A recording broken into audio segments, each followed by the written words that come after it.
میرے حضرت فرمائے لگے جو مباح کام ہے نا، جائز کام، مباح کام کہتے ہیں کہ جس کے کرنے پر بظاہر ثواب نہ ہو، نہ کرنے پر عذاب نہ ہو،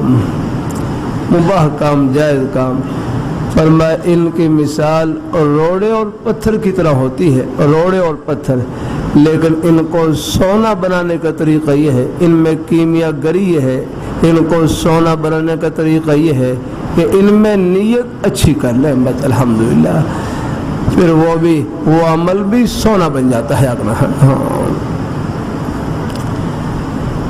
اللہ اب دیکھو گھڑی پہننا ایک جائز کام ہے نا، گھڑی پہننا ایک جائز کام ہے،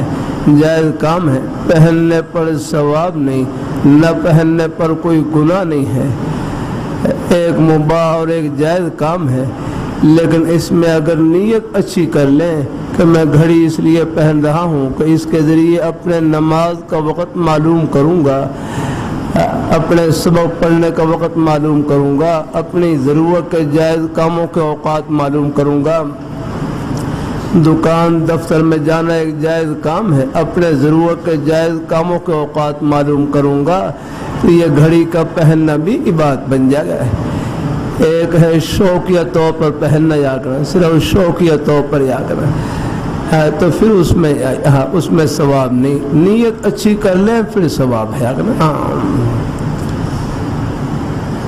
اللہ تعالیٰ اپنی بارگاہ مقبول فرمائے، اللہ اپنی بارگاہ مقبول فرمائے اللہ تعالیٰ۔